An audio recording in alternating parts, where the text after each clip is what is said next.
હતું એટલે એમને ટોર્ચ હતી ને તે લાઇટ કરીને એટલે પેલાને દેખાણું કે હરી દોરડું પડ્યું છે.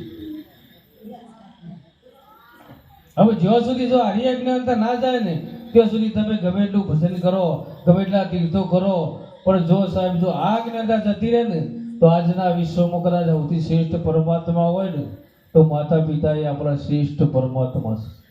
માતા પિતા એ આપણા ગુરુ છે. માતા પિતા એ જ આપણા ઈષ્ટ દેવ છે.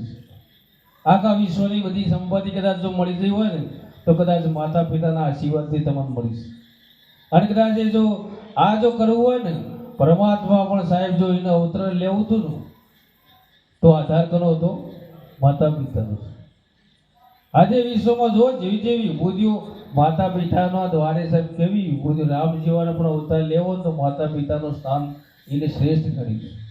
આજે બહુ આટલું બધું શિક્ષણ ટેકનોલોજી તો બહુ દુઃખની બાબત કે આજે માતા પિતા ઘણા ખરા અમે ગૈડાખરના પ્રવાસે જઈએ ને મારા મંડળવાળા ઘણી વખત તો મને કહે કે આપણે કોઈ ગૈડાખરમાં જઈએ તો કોઈ માતા પિતાને કોઈ બક્ષિસ આપવું હોય, કોઈ દર્શન કરવા હોય ને તો અમે ઘણી વખત જોઈએ છીએ કે ઘણા સારા પરિવારના માતા પિતાઓ ગૈડાઘરમાં રુદન કરતા હોય છે.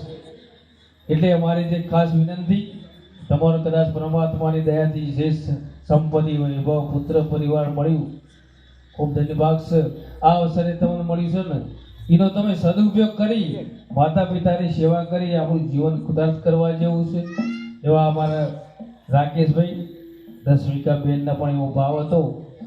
અહીંયા મને તેડાઈ અને અહીંયા આ શ્યામ મંડળને સમસ્ત બોલાવી રસપરસ આપણા સોસાયટીના તમામ રહીશો, સંત માતાઓ, વડીલો, ભાઈઓ, બાળકોનો દર્શન કરાવ્યો એ બદલ ખૂબ ખૂબ ધન્યવાદ. પરમાત્માને પ્રાર્થના કરીએ સદાય આ પરિવારને એમના મનના મનોરથ પૂર્ણ કરે અને આ સોસાયટી પર સદાય પરમાત્માની અમી દ્રષ્ટિ વસતી રહે એવા શુભ આશીષ સાથે એક આપણે ભજન બોલીએ. જો બધા ભાવો તો પ્રેમથી બોલજો.